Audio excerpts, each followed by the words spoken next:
नमस्कार साथियों, मैं संजय नाथ व्याख्याता इतिहास एक बार पुनः आप सबका हार्दिक स्वागत करता हूं।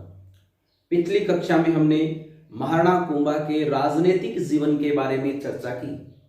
किस प्रकार महाराणा कुंभा ने सारंगपुर के युद्ध में महमूद खिलजी की सेना को बुरी तरह से पराजित किया और इस विजय की स्मृति में चित्तौड़गढ़ दुर्ग में विजय स्तंभ का निर्माण करवाया। उसके बाद में मालवा के महमूद खिलजी और गुजरात के कुतुब शाह के बीच में चंपानेर की संधि होती है 1456 में और दोनों संयुक्त रूप से मेवाड़ पर आक्रमण करते हैं। महाराणा कुंभा ने बदनौर के युद्ध में मालवा व गुजरात की संयुक्त सेना को बुरी तरह से पराजित किया और बदनौर में ही कुशाल माता के मंदिर का निर्माण करवाया। साथियों, महाराणा कुंभा न केवल एक महान योद्धा था अपितु वह कला प्रेमी और विद्यानुरागी शासक था। इसलिए महाराणा कुंभा को युद्ध में स्थिर बुद्धि कहा गया है। इतिहासकारों ने कुंभा के व्यक्तित्व की प्रशंसा करते हुए लिखा है कि कुंभा के व्यक्तित्व में कटार, कलम व कला की त्रिवेणी का अद्भुत समन्वय था। साथियों, महाराणा कुंभा की इन्हीं उपलब्धियों पर हम आज चर्चा करेंगे। महाराणा कुंभा की सांस्कृतिक उपलब्धियां। अध्ययन की सुविधा की दृष्टि से महाराणा कुंभा की सांस्कृतिक उपलब्धियों को हम दो भाग में पढ़ेंगे। पहला स्थापत्य के क्षेत्र में कुंभा का योगदान और दूसरा साहित्य के क्षेत्र में। तो साथियों, शुरू करते हैं स्थापत्य के क्षेत्र में कुंभा का योगदान। सबसे पहले स्थापत्य कला। तो महाराणा कुंभा को स्थापत्य कला का जनक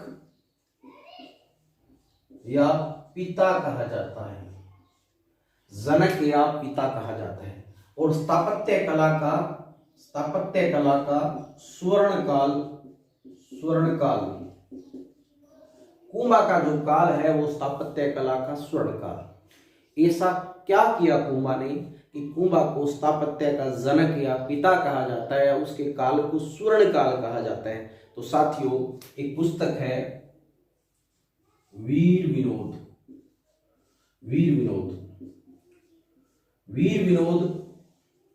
उदयपुर राज्य का इतिहास है। उदयपुर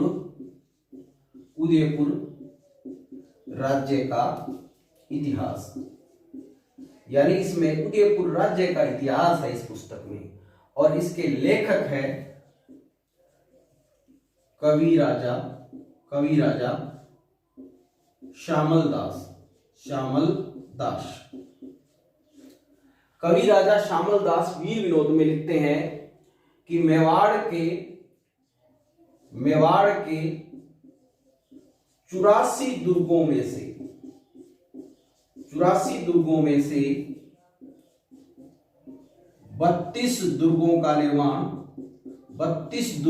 निर्माण कुंभा ने करवाया। तो साथियों, इसलिए महाराणा कुंभा को स्थापत्य का जनक पिता या महाराणा कुंभा के काल को स्थापत्य का स्वर्ण काल कहा जाता है। कवि राजा श्यामल दास की ये जो वीर विनोद में की गई टिप्पणी है साथियों, ये आप नोट डाउन कर लें। कुंभा ने स्थापत्य के क्षेत्र में क्या क्या योगदान दिए उन पर अब हम चर्चा करते हैं। एक बार इसको नोट डाउन कर लो या इसका स्क्रीनशॉट ले लो साथियों।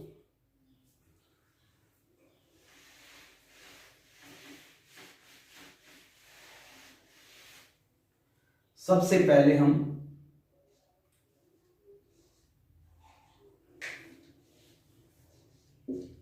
चित्तौड़गढ़ दुर्ग से शुरू करते हैं कि इस दुर्ग में भी कुंभा ने कुछ महल या निर्माण कार्य करवाए। तो सबसे पहले बात करें कि इस चित्तौड़गढ़ दुर्ग का निर्माण किसने कराया। तो साथियों, इसका निर्माण तो चित्रांगद मौर्य ने करवाया था, लेकिन कुंभा ने इस दुर्ग का सुदृढ़ीकरण करवाया। 4 तो इस दुर्ग के दरवाजे कुंभा ने बनाए। उसके अलावा इस दुर्ग में कुछ महल है, कुछ भवन है, और आपने पीछे मैंने बताया सारंगपुर विजय की स्मृति में विजय स्तंभ का भी निर्माण कराया। तो साथियों, सबसे पहले चित्तौड़ दुर्ग में हम विजय स्तंभ पर ही चर्चा करते हैं क्योंकि सबसे महत्वपूर्ण है। तो सबसे पहले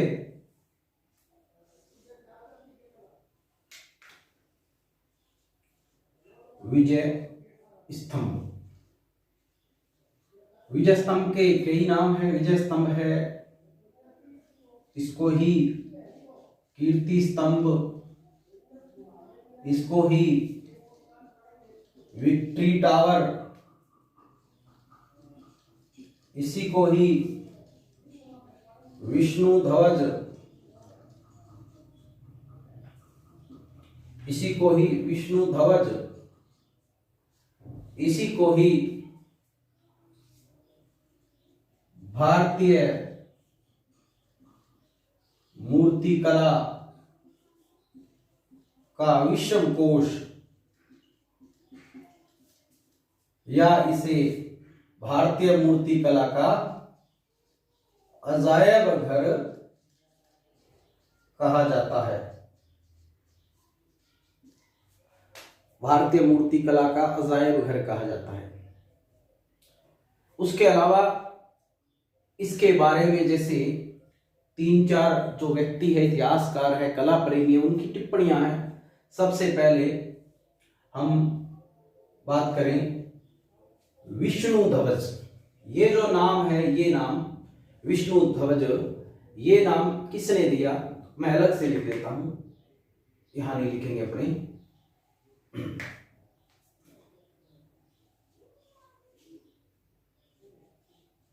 विष्णु ध्वज, तो साथियों विष्णु ध्वज है उपेंद्र नाथ डे।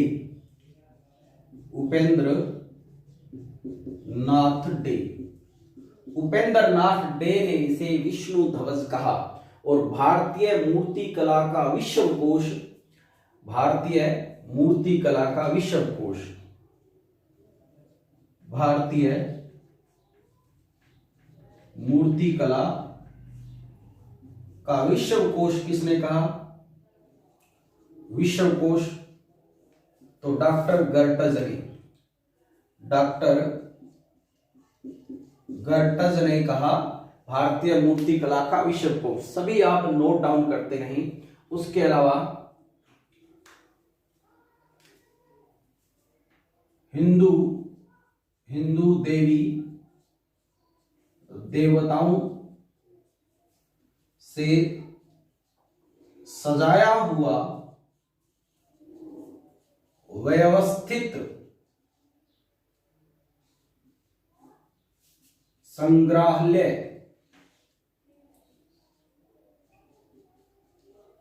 संग्रहालय किसने कहा? तो गोपीनाथ शर्मा ने।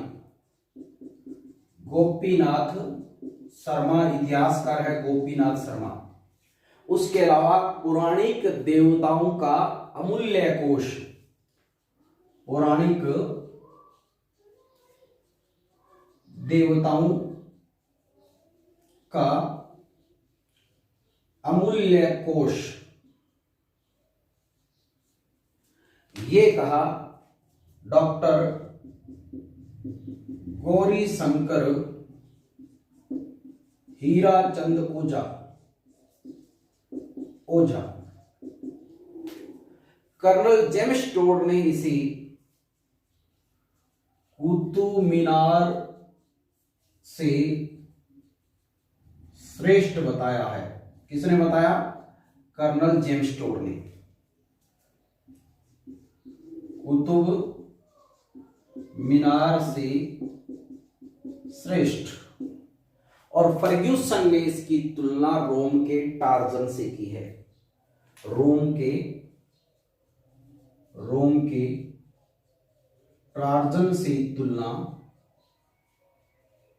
किसने की है?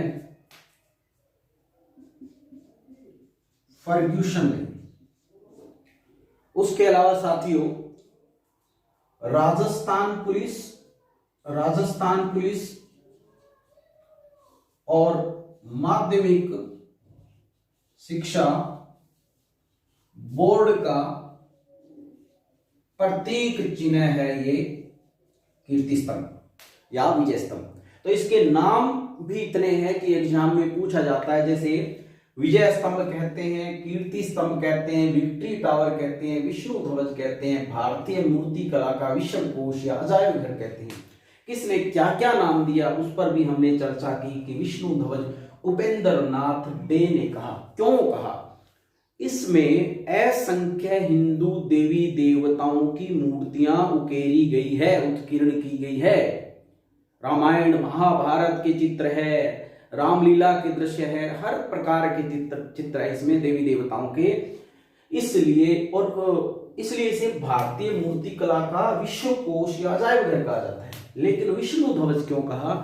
क्योंकि उसके मुख्य प्रवेश द्वार पर भगवान विष्णु की मूर्ति है और कुंभा ने इसको भगवान विष्णु को समर्पित किया। कुंभा की एक उपाधि भी है परम भागवत, यानी उसकी भागवत धर्म में आस्था थी कुंभा की, लेकिन वह धर्म सहिष्णु शासक था। यह भी हमें विजय स्तंभ से ही आगे हम चर्चा करेंगे तो पता चलेगा। तो विष्णु ध्वज इसलिए कहते हैं क्योंकि मुख्य प्रवेश द्वार पर भगवान विष्णु की मूर्ति है। मुख्य प्रवेश द्वार पर विष्णु की मूर्ति और विष्णु को समर्पित है। ये ध्यान रखना, विष्णु को समर्पित है। ये जो विजय स्तंभ है कुंभा द्वारा निर्मित किसको समर्पित है? तो भगवान विष्णु को समर्पित है। भारतीय मूर्ति कला का विश्वकोश बता दिया क्यों कहा जाता है। असंख्य मूर्तियां किसने कहा? डॉक्टर गर्टज ने। हिंदू देवी देवताओं से सजाया हुआ व्यवस्थित संग्रहालय डॉक्टर गोपीनाथ शर्मा भारत राजस्थान के इतिहासकार हैं। उसके अलावा पौराणिक देवताओं का अमूल्य कोश डॉक्टर गौरी शंकर हीराचंद ओझा इतिहासकार। उसके अलावा कुतुब मीनार से भी श्रेष्ठ बताया कर्नल जेम्स टोड ने। कुतुब मीनार से भी श्रेष्ठ किसने बताया है? Colonel James Tod. और रोम के टार्जन से तुलना की है फर्ग्यूसन ने। साथियों, राजस्थान पुलिस का प्रतीक चिन्ह है, माध्यमिक शिक्षा बोर्ड का भी प्रतीक चिन्ह है और कहते हैं श्री सीमेंट का भी प्रतीक चिन्ह है। श्री सीमेंट, ठीक है, श्री सीमेंट का भी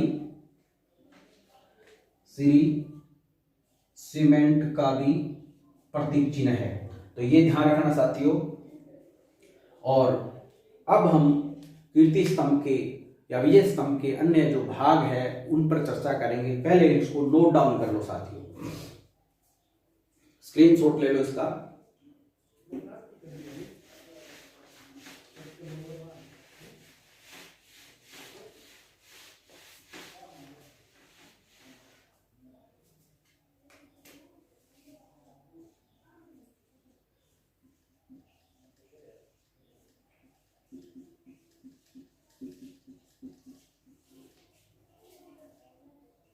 (1437) सारंगपुर विजय की याद में करवाया। कब? 1440 से लेकर 48 के बीच में इसका निर्माण कार्य हुआ। ये इस प्रकार 9 मंजिला है। इस प्रकार 9 मंजिला है। 1 2 3 4 5 6 7 8 9।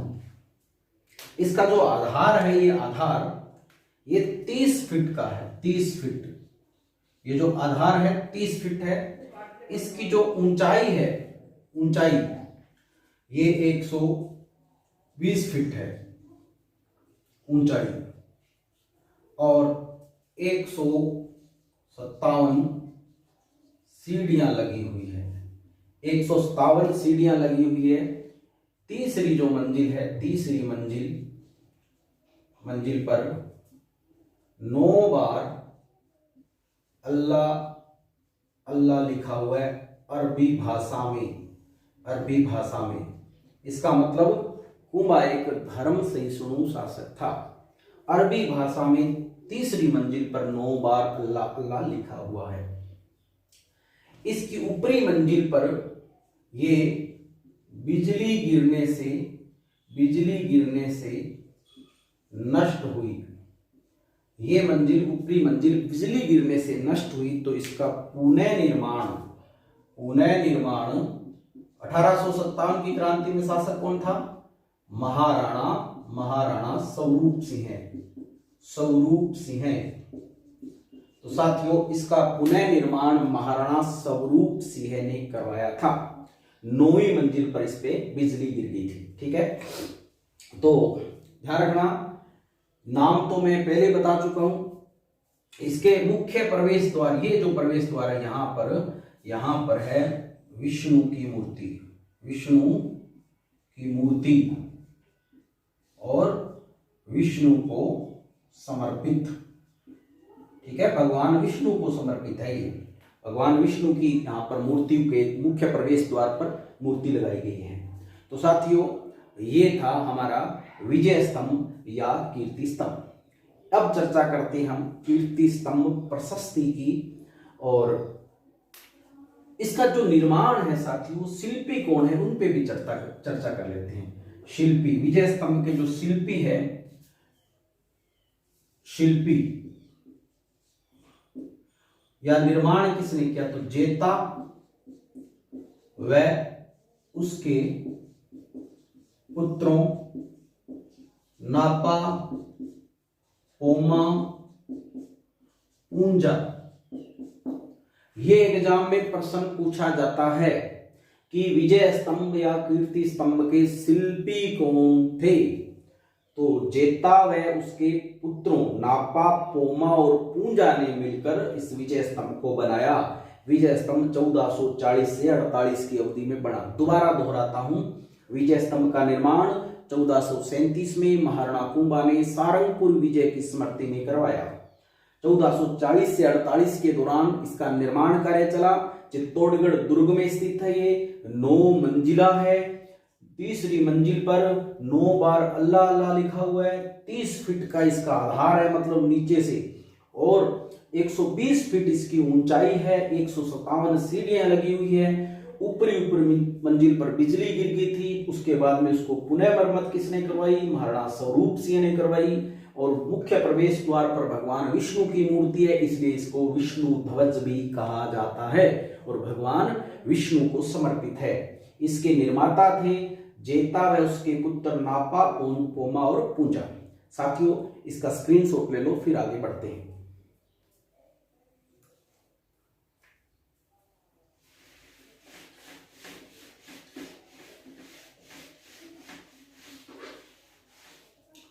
एक है चित्तौड़ दुर्ग में ही कीर्ति स्तंभ प्रशस्ति। ये एग्जाम में बहुत बार प्रश्न आया, कीर्ति स्तंभ प्रशस्ति। इसकी रचना किसने की, रचना तो देखो, रचना अत्रि और उसके बाद में अत्रि के पुत्र महेश भट्ट ने। कीर्ति स्तंभ प्रशस्ति में महाराणा कुंभा की सैन्य उपलब्धियां और सांस्कृतिक उपलब्धियों, उनकी उपाधियों के बारे में भी जानकारी मिलती है। साथियों इस कीर्ति स्तंभ प्रशस्ति की जो रचना है वो कवि अत्रि ने संस्कृत भाषा में की थी। अत्रि की मृत्यु होगी, ये अत्रि की क्या होगी, बीच में मृत्यु होगी। तो इसको पूर्ण किसने किया, पूर्ण किया इसके पुत्र महेश भट्ट ने।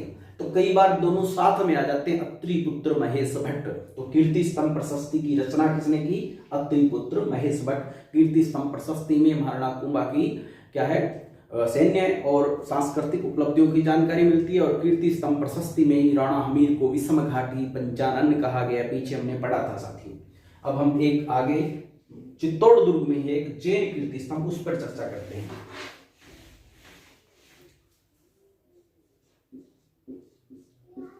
जैन कीर्ति स्तंभ निर्माण कहते हैं लगभग 1300 ईस्वी में। ये विजय स्तंभ से पुराना है, विजय स्तंभ से प्राचीन है, ध्यान रखना। निर्माण 1300 ईस्वी में जैन व्यापारी जीजा ने निर्माण कराया। और ये ऋषभदेव या आदिनाथ को समर्पित ये प्रथम तीर्थकर है, प्रथम तीर्थकर, जैन धर्म के प्रथम तीर्थकर ऋषभदेव या आदिनाथ को समर्पित है।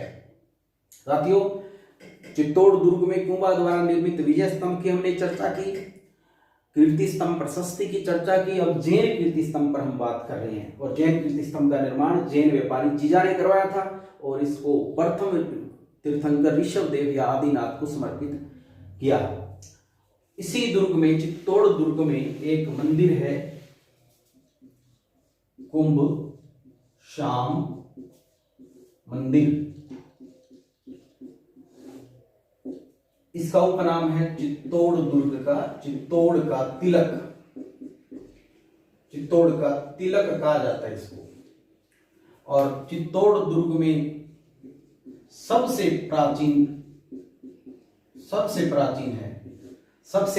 इमारत यही है, यानी जो भी स्ट्रक्चर कुंभा द्वारा बनाया गया वो कुंभ श्याम मंदिर है। और यहीं पर मीराबाई है, जो मीराबाई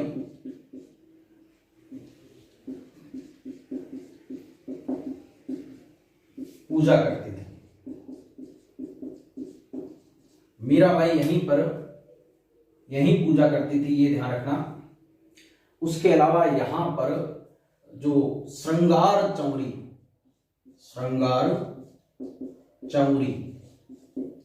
का निर्माण कुंभा ने करवाया। तो चित्तौड़ दुर्ग में साथियों, एक तो कुंभ श्याम मंदिर जिसकी पूजा मीराबाई करती थी, उसके अलावा श्रृंगार चौरी का निर्माण भी किसने करवाया? कुंभा ने। कुंभा द्वारा निर्मित चित्तौड़ दुर्ग में सबसे प्राचीनतम जो भी स्थापत्य के क्षेत्र में किया गया कार्य है वो है कुंभ श्याम मंदिर, और इसी में मीराबाई पूजा किया करती थी। और एक श्रृंगार चौरी का भी निर्माण कुंभा ने कराया।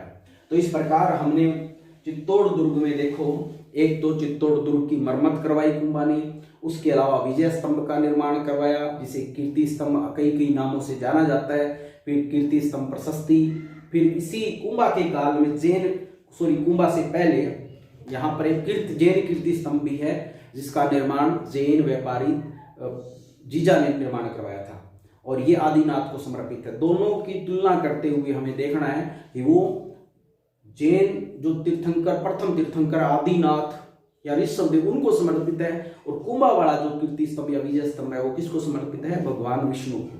उसके अलावा कुंभ श्याम मंदिर जिसे चित्तौड़ का तिलक कहा जाता है, और श्रृंगार चौरी का निर्माण भी कुंभा ने करवाया। अब साथियों, हम कुंभा द्वारा निर्मित अन्य दुर्गों पर चर्चा करें, क्योंकि कुंभा ने 84 दुर्गों का निर्माण कराया था। सबसे पहले हम लेते हैं कुंभलगढ़ दुर्ग। यहां पर हम राजसमंद जिला लिख लेते हैं। कुंभलगढ़ दुर्ग, और निर्माण कुंभा द्वारा। समय इसका अलग अलग बताते हैं, कोई 1443 से 56 भी बताते हैं, कोई कहते हैं भी ये 1443 से 58 या 59 तक निर्माण कार्य चला था। अलग अलग किताबों में अलग अलग दिया जाता है। इसका नाम क्या है? कुंभल मेरु, कमलपीर,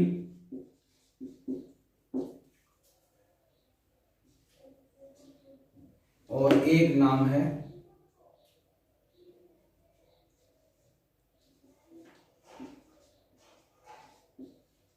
मच्छेंद्रपुर। मच्छेंद्रपुर जो नाम है ये प्राचीन नाम कहते हैं इस दुर्ग का, प्राचीन नाम।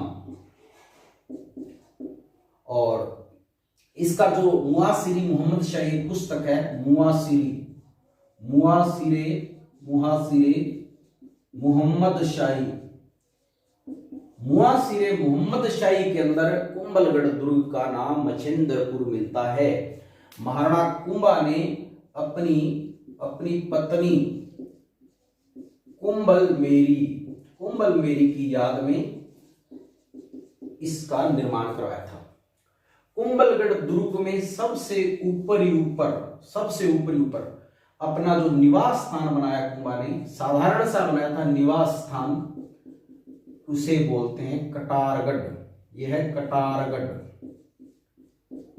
कहते हैं ऊपरी ऊपर कुंभलगढ़ दुर्ग है, उसके ऊपरी ऊपर सबसे ऊपर कुंभा ने अपने लिए निवास स्थान बनाया था, साधारण सा निवास स्थान था और उसको कटारगढ़ कहते हैं। और वहां बैठकर कुंभा मेवाड़ की सरहदों पर, सीमाओं पर नजर रख सकता था। और नजर किससे रखी जाती है? आंखों से। इसलिए कटारगढ़ को क्या कहा जाता है?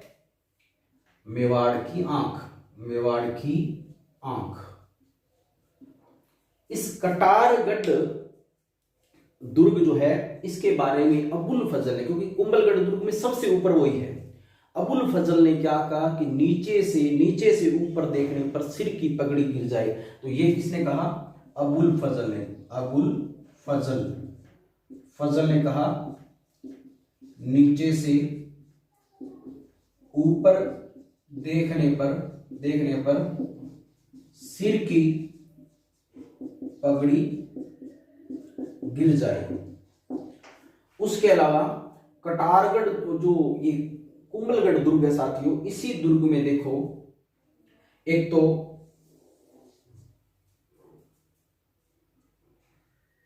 उदय सिंह का पालन पोषण जब चित्तौड़ में बनवीर विक्रमादित्य की हत्या कर देता है तो पन्नाधाय उदय सिंह को चित्तौड़ दुर्ग से सुरक्षित निकालकर कहां भेज देती है? कुंभलगढ़ दुर्ग में। तो कुंभलगढ़ दुर्ग में उदय सिंह का बचपन बीता, लालन पालन वहीं हुआ और इसी दुर्ग में महाराणा प्रताप का जन्म हुआ।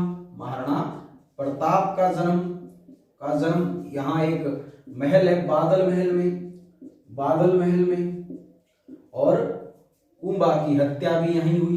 कुंभा की हत्या यहां कटारगढ़ में ही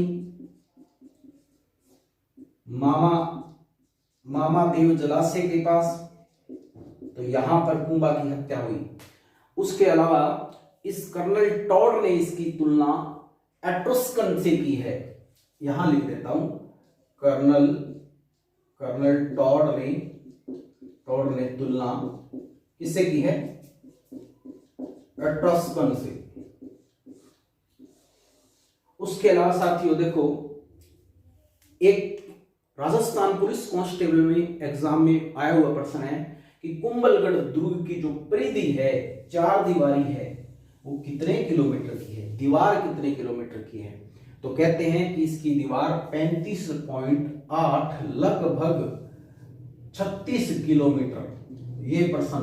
और दीवार की चौड़ाई इतनी है कि एक साथ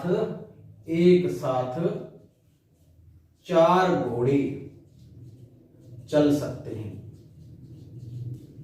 एक साथ 4 घोड़े चल सकते हैं। ये कुंभलगढ़ दुर्ग के बारे में कहा जाता है। साथियों, इसका आप एक बार स्क्रीनशॉट ले लो, फिर हम आगे चर्चा करते हैं।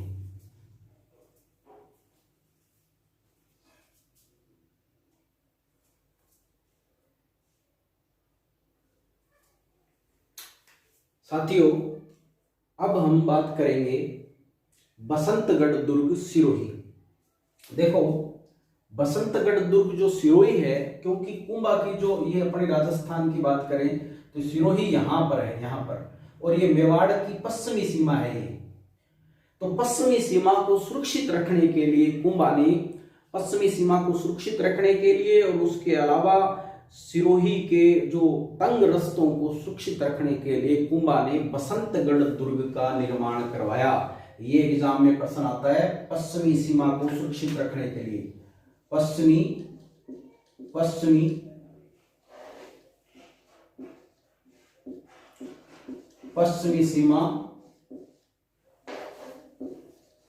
सीमा को सुरक्षित रखने के लिए किस दुर्ग का निर्माण कराया? बसंतगढ़ दुर्ग का निर्माण कराया। और यहां पर भगवान विष्णु के लिए 7 जलाशय, विष्णु को समर्पित 7 जलाशय का निर्माण भी किसने करवाया था? महाराणा कुंभा ने।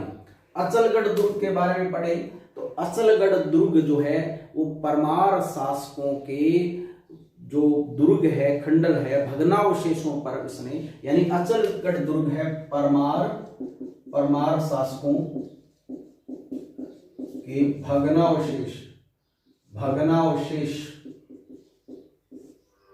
भग्नावशेषों पर निर्माण करवाया था। जो अचलगढ़ दुर्ग है उसमें एक महल है, सॉरी झील है, यहां बता देता हूं, सावन भादो झील, ये अचलगढ़ दुर्ग में है, अचलगढ़ दुर्ग। और सावन भादो पर 2-3 नाम है, एक सावन भादो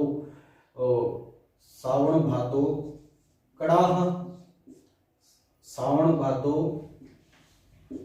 कड़ाह, सावन भादो नहर, सावन भादो महल। देखो जब सावन भादो झील की बात आई तब तो अचलगढ़ दुर्ग सिरोही, और सावन भादो कड़ा की बात आई तो हम देशनोक करेंगे। करणी माता मंदिर में 2 बड़े बड़े कड़ा रखे हुए हैं, उन्हें सावन भादो कड़ा कहते हैं। और नहर की बात करें तो ये कोटा है। सावन भादो परियोजना किस जिले में है, तो कोटा जिले से संबंधित है सावन भादो नहर परियोजना।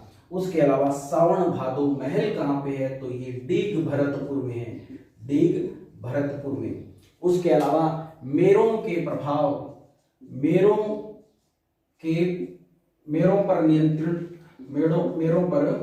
नियंत्रण रखने के लिए मचान दुर्ग, उसके अलावा भीलवाड़ा में बेराट, और भीलों पर नियंत्रण रखने के लिए इसने भोमट दुर्ग बाड़मेर में निर्माण कराया। कुशाल माता मंदिर का आपको पता ही है, बदनौर विजय की याद में जब मालवा व गुजरात की संयुक्त सेनाओं को कुंभा ने पराजित किया था।